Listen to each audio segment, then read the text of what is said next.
Rain had a gentle way of making Seattle feel smaller. It softened the sharp edges of busy streets and turned the windows of our apartment into mirrors that reflected a quieter world. Every morning, I stood in the kitchen with a warm mug between my hands, watching tiny drops race down the glass while the city slowly woke beneath gray clouds. 5 years had passed since Declan Brooks first walked into my life. 5 years since he had smiled at me across a crowded bookstore cafe and asked whether the empty chair beside me was taken. I remembered how nervous he had looked, despite the confidence in his voice. By the end of that afternoon, we had laughed over burnt coffee, argued playfully about favorite novels, and promised to meet again. Back then, love had arrived so gently that neither of us noticed the exact moment it began. Now, those memories lived quietly inside our apartment like photographs that no one touched anymore. Declan walked into the kitchen wearing a dark suit, his tie hanging loosely around his neck. His hair was still damp from the shower, and he looked as handsome as the day we met. Yet something invisible had changed over the past few months. He kissed my forehead instead of my lips. It was a tiny difference. Most people would never have noticed. I noticed. "You'll be home early?" I asked while sliding a plate of toast toward him. "I'll try." His answer came with a tired smile that disappeared almost immediately. Work had become his explanation for everything. Late meetings, weekend calls, business dinners, unexpected trips across the city. At first, I believed every word. Life became busy for everyone eventually. Love wasn't supposed to count every missed dinner or every delayed text message. At least that was what I kept telling myself. Declan finished his coffee, glanced at his phone, and frowned. "I've got to go." He squeezed my shoulder gently before leaving. The apartment became silent. The front door clicked shut. I stood there longer than I should have, staring at the empty hallway. Silence had started visiting our home more often than conversation. The days settled into the same routine. I spent my mornings working as a graphic designer from home, surrounded by sketches, color samples, and unfinished projects. My clients thought I had the perfect life: a comfortable apartment, a stable relationship, someone waiting for me at the end of every day. Appearances could be wonderfully convincing. Declan usually returned after sunset, sometimes after midnight. He always apologized. "I hate how busy things have become. I promise it'll slow down. We'll take a vacation soon." Those promises sounded sincere. Maybe they even were. But promises couldn't fill the empty chair across the dinner table. One evening, I decided to cook his favorite meal: creamy mushroom pasta, fresh bread, the chocolate cake from the bakery where we celebrated our first anniversary. Candles glowed softly across the dining table. The apartment smelled like garlic, butter, and fresh herbs. Everything felt ready. Everything except Declan. 9 o'clock became 10. 10 became 11. The candles burned low. The pasta grew cold. Finally, my phone buzzed. "Running late. Don't wait for me. Sorry." Just one sentence. Nothing more. I stared at the message until the screen became dark. Then I quietly packed the untouched dinner into containers and placed them inside the refrigerator. For the first time in years, eating alone felt heavier than being hungry. A week later, while cleaning the bedroom, I found an old photo tucked inside a drawer. Declan and I stood beside a lake during our second summer together. He was laughing at something I had just whispered. I wasn't looking at the camera. I was looking at him. There was no pretending in that picture. Only happiness. I smiled without realizing tears had begun gathering in my eyes. How strange it was that people could stay together while quietly becoming strangers. As autumn settled over the city, I started planning something special. Our 5th anniversary was only 2 weeks away. I reserved a small rooftop restaurant overlooking Elliott Bay. The same place where Declan had once promised we would always choose each other, even when life became difficult. I bought a simple silver watch because he had admired it months earlier. Nothing extravagant, just thoughtful. Love had always lived inside small details. The anniversary arrived beneath another sky filled with rain. I waited outside the restaurant, checking the entrance every few minutes. Couples walked inside holding hands. Families laughed beneath umbrellas. The city lights shimmered against wet sidewalks. 7 o'clock passed. Then 7:30. My phone finally rang. Relief rushed through me. "Hey," Declan said. His voice sounded distracted. "I'm sorry. Something important came up." I smiled anyway. "It's okay." There was a pause. Then he quietly asked, "Wait, today was our reservation?" My heart became strangely still. He hadn't forgotten dinner. He had forgotten why we were meeting. Our anniversary. 5 years. Reduced to an ordinary Thursday. "It's all right," I whispered. "I'll make it up to you." "I know." But even while saying those words, I realized neither of us truly believed them. That night, the apartment felt colder than usual. Declan came home after midnight. He apologized again. I accepted it again. We climbed into bed facing opposite directions. Only a few inches separated us. Somehow felt like miles. Couldn't sleep. The quiet seemed unusually loud. Around 2 in the morning, Declan's phone vibrated softly on the nightstand. He picked it up immediately. Without noticing I was awake, he slipped out onto the balcony. The curtains remained slightly open. I wasn't trying to listen. His laughter simply drifted back into the room. It was warm, natural, the kind of laugh I hadn't heard in months. Then his voice became softer. "I've never felt this understood before." A long pause followed. He smiled. Even from across the room, I could see it. It wasn't the smile he gave coworkers, or neighbors, or strangers. It was the smile I used to believe belonged only to me. When he returned, he quietly placed the phone face down beside the bed and closed his eyes. I pretended to be asleep. Neither of us spoke. Outside, rain continued tapping gently against the windows. Inside, something much quieter had already begun to break. That night, I didn't lose the man I loved. Not completely.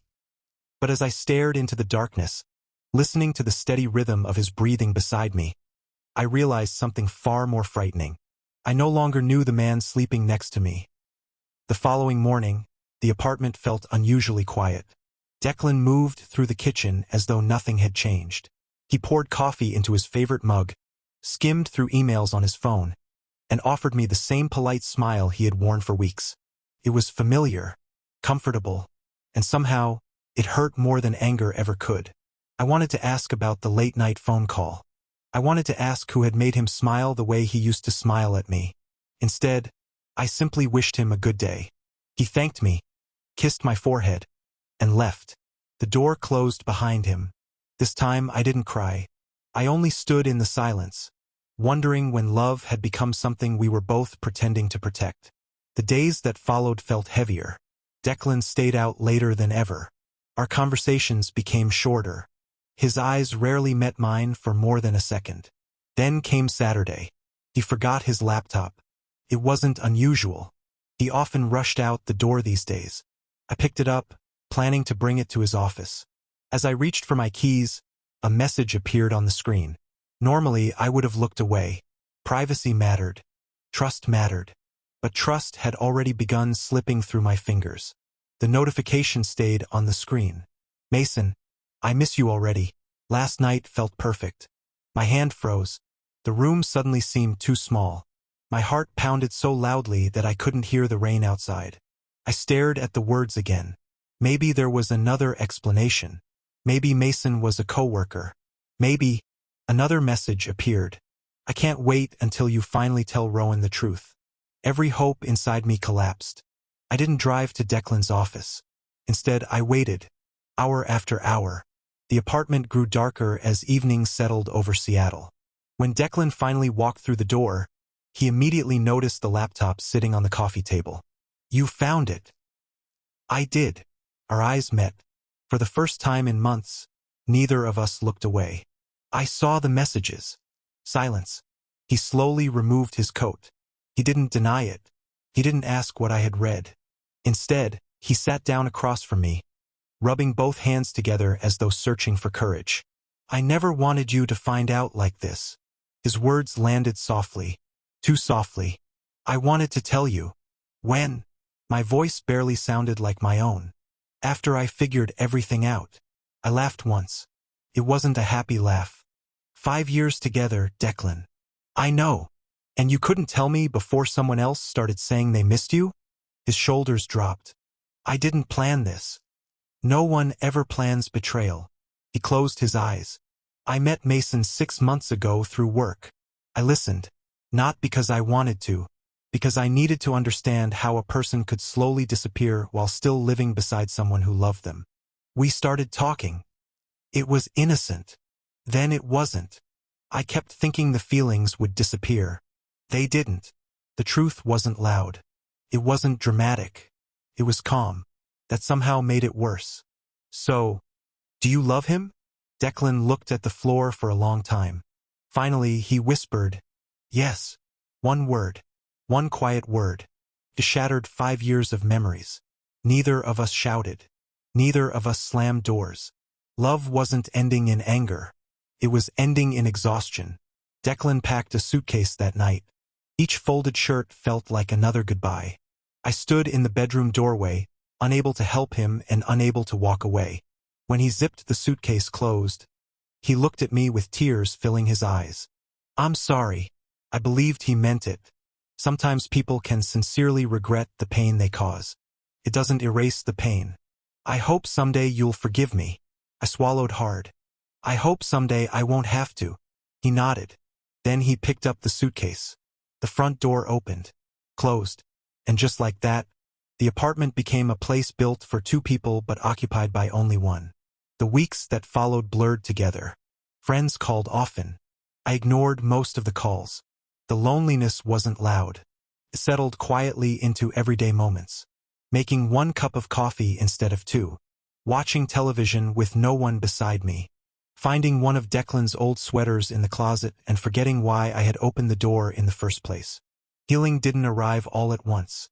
Some mornings I managed to smile. Other mornings, getting out of bed felt like climbing a mountain. Slowly, work became my anchor. Design gave my hands something to do while my heart caught up. 3 months later, an email appeared from an event company. They needed a freelance designer for promotional materials for a luxury charity gala benefiting youth mental health programs. I almost declined. Crowded rooms sounded exhausting, but something inside me whispered that staying home forever wouldn't change the past. I accepted. The ballroom overlooked Elliott Bay. Crystal lights shimmered above hundreds of guests dressed in elegant suits and evening gowns. Soft piano music drifted through the room. I focused on adjusting banners and presentation screens. Work felt safer than conversation. Beautiful design. The voice behind me was calm and warm. I turned. A tall man stood a few feet away. He looked to be in his late 30s. Dark navy suit. Silver watch. Kind gray eyes. There was quiet confidence about him, but nothing arrogant. He extended his hand. I'm Silas Bennett. I shook it. Rowan Mercer. For just a second, his expression changed. Not dramatically, only enough for me to notice. Recognition. You already know my name? I asked. He hesitated, then gave a small, almost sad smile. I do. My stomach tightened. I'm sorry. Have we met before? No. His answer came gently. But I've heard about you. A silence settled between us. I don't understand. Silas looked toward the windows overlooking the city before meeting my eyes again.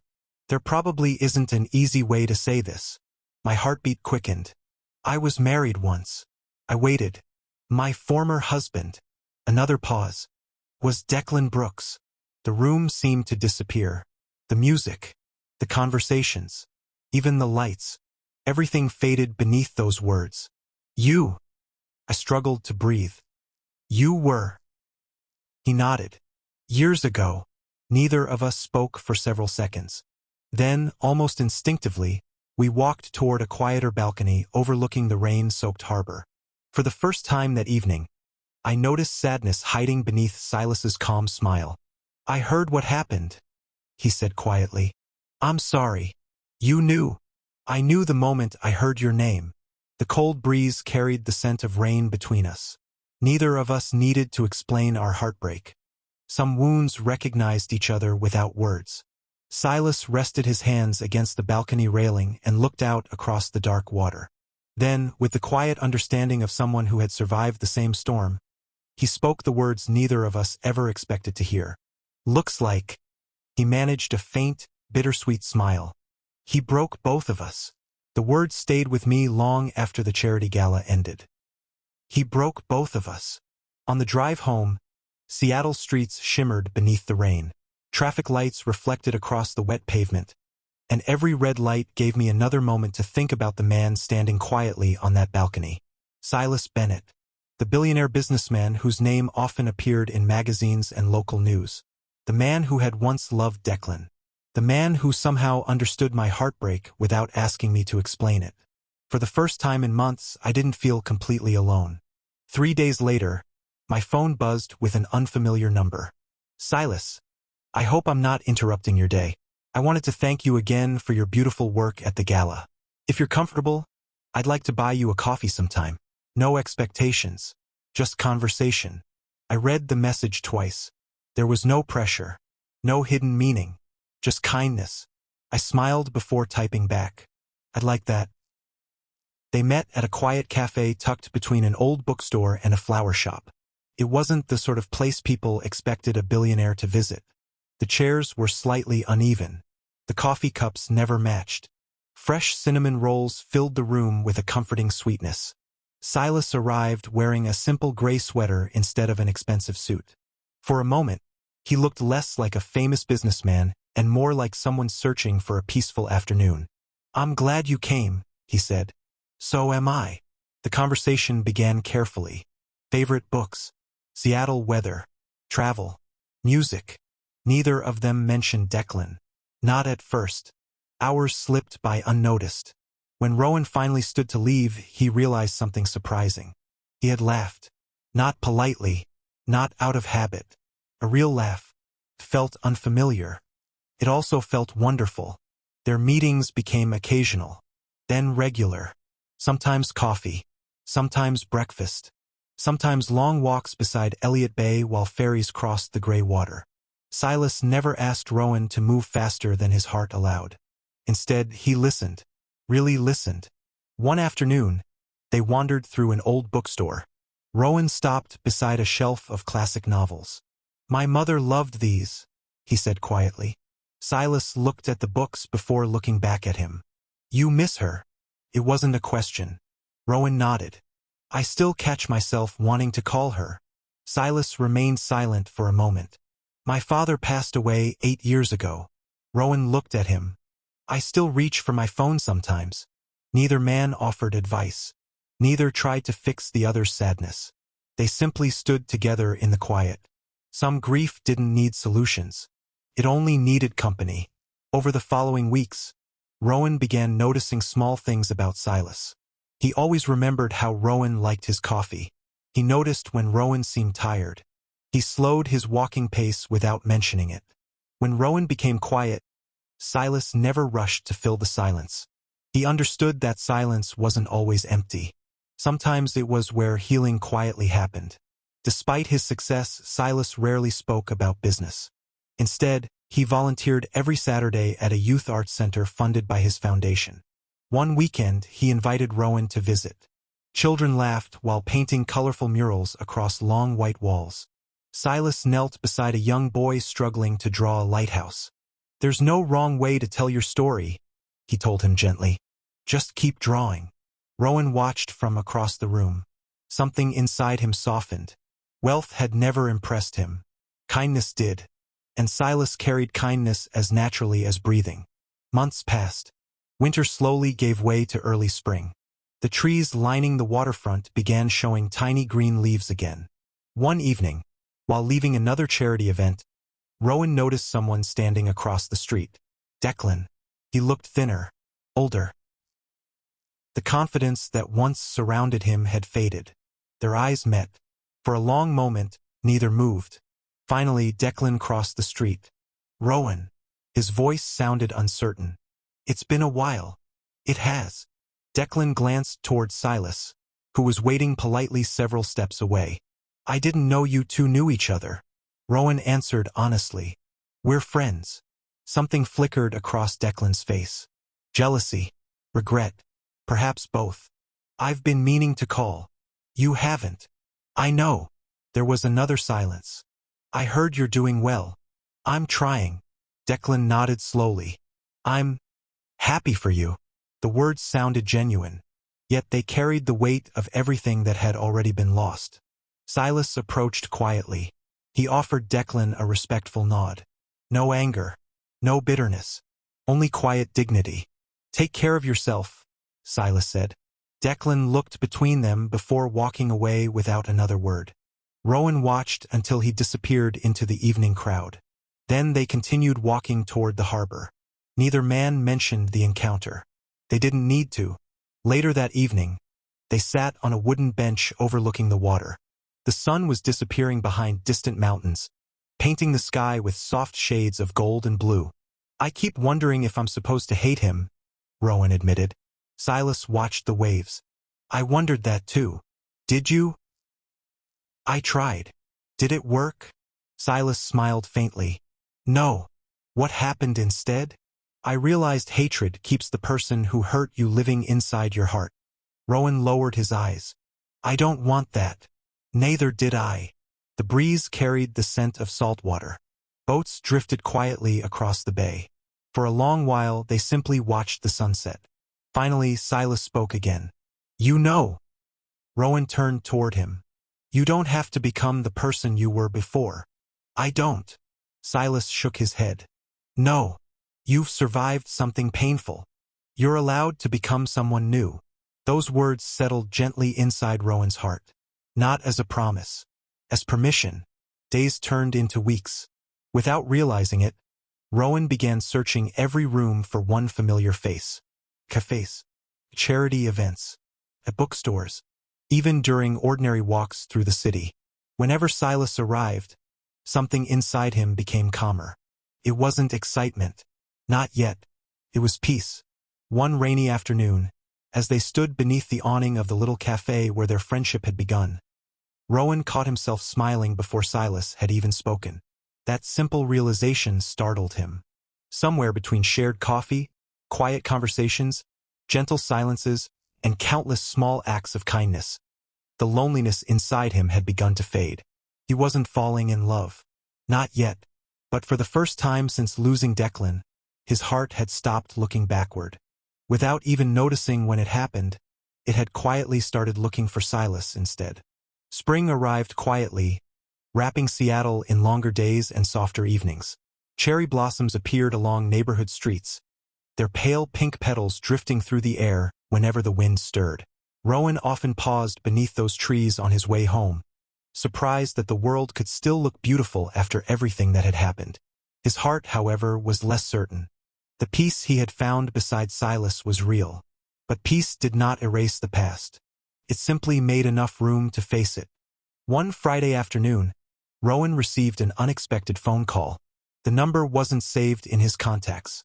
Still, he recognized the voice immediately. Rowan? Declan. A long silence stretched between them.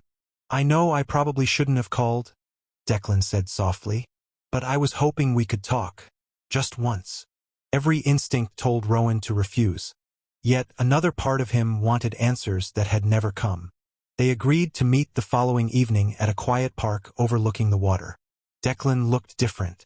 The sharp confidence that had once filled every room was gone. Dark circles rested beneath his eyes, and his smile carried more sadness than hope. For a while, neither of them spoke. Finally, Declan broke the silence. Mason left. Rowan looked at him quietly. He moved to another city 2 months ago. I'm sorry, Rowan answered honestly. Declan lowered his head. I deserve that. You deserve honesty. Declan nodded slowly. I thought I was chasing happiness. He gave a small, bitter laugh. I was really just running away from myself. The breeze carried the scent of salt water between them. I hurt you, Declan continued. I hurt Silas. And in the end, I hurt myself too. His eyes filled with tears. If I could go back, I'd make different choices. Rowan listened without interrupting. I still love you, Declan whispered. I never stopped. The words landed gently. Months earlier, they would have shattered Rowan. Now they simply made him sad. I'm not the same person anymore, Rowan said. I know. I've spent months learning how to breathe again. Declan nodded. I just wanted one chance. Rowan looked toward the water. Sometimes love isn't enough. For the first time, Declan didn't argue. He simply accepted the truth. When Rowan arrived home that evening, Silas was waiting outside his apartment building. He had brought takeout from Rowan's favorite Italian restaurant.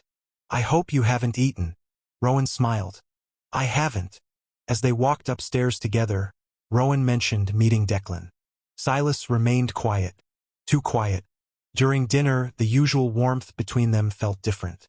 Silas smiled. He listened. He asked about Rowan's day. Yet something in his eyes had become distant. When it was time to leave, he stood near the front door. I'm glad you talked with him. Rowan frowned. You are. You deserved closure. Silas smiled gently. If there's any part of your heart that still belongs with him. He hesitated. You should never feel guilty for following it. Before Rowan could answer, Silas quietly left. The apartment suddenly felt empty again. The days that followed were strangely silent. The morning messages stopped. Their weekend coffees disappeared. No bookstore visits. No evening walks. Rowan told himself Silas was simply busy. But deep inside, he knew something had changed. Loneliness returned. Not as sharply as before, but enough to remind him how much Silas had become part of his life. 1 week became 2, then 3. Every time Rowan reached for his phone, he stopped himself. What if Silas had simply realized friendship was all he wanted? What if Rowan had imagined feelings that had never existed?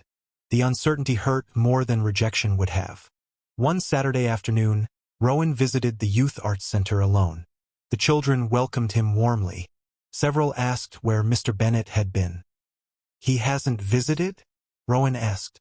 The center's director smiled kindly. He comes almost every day. She paused. Actually, he spent the last few weeks arranging private funding. For what? She handed Rowan a folder. Inside were architectural drawings, renovation plans, scholarship programs, equipment purchases. Every document carried the same handwritten note, dedicated in honor of Rowan Mercer, whose artwork reminded us that healing deserves beautiful spaces. Rowan's hands trembled. He never told me. The director smiled. He specifically asked us not to. He said kindness doesn't need applause. Rowan closed the folder slowly. In that moment, everything became clear. Silas hadn't stepped away because he stopped caring. He stepped away because he believed Rowan deserved complete freedom to choose his future. Even if that future didn't include him. That evening, Rowan drove to Silas's home. It overlooked the bay, elegant without feeling extravagant. The house lights glowed warmly against the gathering dusk. Silas opened the door wearing a simple sweater, clearly surprised. Rowan, I think we've been misunderstanding each other. Silas stepped aside, inviting him in. The living room overlooked the water through enormous windows. Rain tapped gently against the glass. Neither sat down. I thought you needed space, Silas said quietly. I thought you were letting me go. I was. Why? Silas smiled sadly. Because loving someone also means respecting their choices. I didn't want you to feel trapped between your past and me. Rowan looked directly into his eyes. You never asked me to choose. No. You only gave me peace. Silas looked away for a moment. I wasn't afraid of loving you. His voice was barely above a whisper. I was afraid you'd never believe someone could choose you every single day. The room fell silent. Rowan felt tears warming his eyes. All those months. Every cup of coffee. Every quiet conversation. Every patient smile. Silas had never been trying to replace Declan. He had simply been standing beside Rowan while his broken heart slowly learned to trust again. Rowan crossed the room. Without another word, he wrapped his arms around Silas. For a second, neither moved. Then Silas embraced him just as gently. Not tightly. Not desperately. As though holding something precious that he never wanted to damage. When they finally pulled apart, both were smiling through tears. I don't want to keep looking backward, Rowan whispered. I want to see where tomorrow leads. Silas's eyes softened. So do I. A quiet laugh escaped him. Then, almost shyly, he reached into the pocket of his jacket. His fingers closed around a small velvet box. He looked at it for a moment, then back at Rowan. He didn't open it. Not yet. Instead, he smiled with quiet hope, leaving Rowan wondering what tomorrow might finally bring. The little velvet box remained closed. Silas looked at it for a brief moment before slipping it back into his jacket pocket. "I don't want this moment to become another rush decision," he said gently. Rowan smiled through the tears still resting in his eyes. "I'm glad." Silas stepped closer. "I've waited this long. I can wait a little longer." There was no disappointment, only relief. For the first time in years, Rowan realized love wasn't asking him to hurry. It was asking him to breathe. The weeks that followed felt lighter, not because life suddenly became perfect, but because neither of them felt the need to hide their feelings anymore. Their mornings often began with coffee at the small cafe where their friendship had started. The owner smiled every time they walked through the door. "The usual?" she asked. Silas laughed softly. "I think we've become predictable." "I like predictable," Rowan replied. "So do I." Those simple words carried more comfort than any grand declaration ever could. Love wasn't always fireworks. Sometimes it was remembering how someone took their coffee. As summer arrived, Rowan found himself smiling more often. His apartment no longer felt haunted by silence. Fresh flowers rested near the window. Music played while he worked. Friends noticed the change. "So," one of them asked over dinner, "are you happy?" Rowan paused before answering. "I think I'm finally learning what happiness feels like." One afternoon, there was another unexpected knock at the door. Declan stood outside. This time, there was no uncertainty in Rowan's heart, only calm. "I won't stay long," Declan said.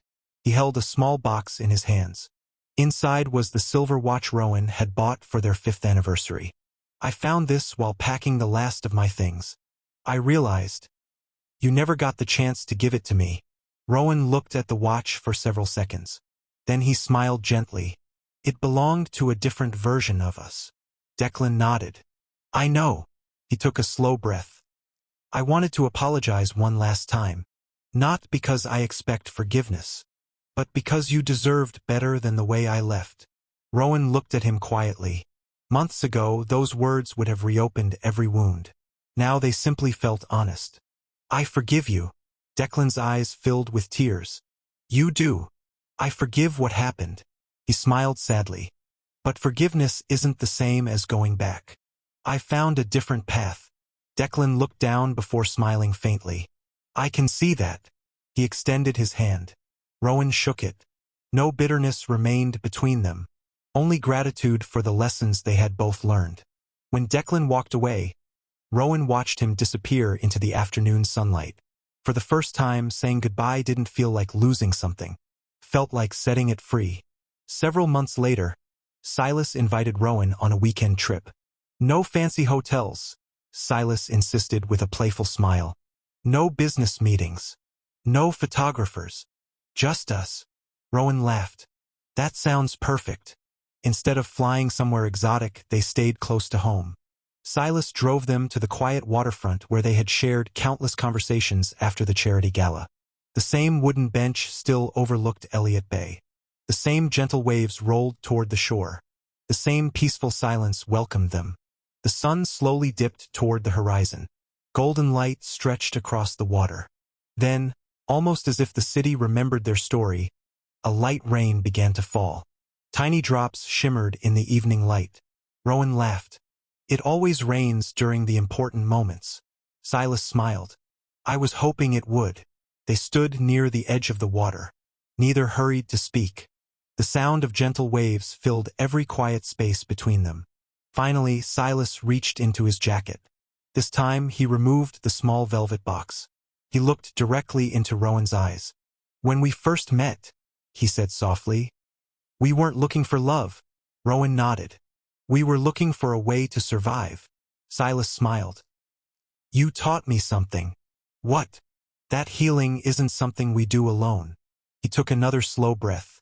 "I don't want to rescue you. I don't want to replace your past. I only want to walk beside you for the rest of our lives. He opened the box. Inside rested a simple platinum ring. Elegant. Timeless. No oversized diamond. No unnecessary luxury. Just quiet beauty. Exactly like the love they had built together. Silas's voice trembled ever so slightly. Rowan Mercer. Will you marry me?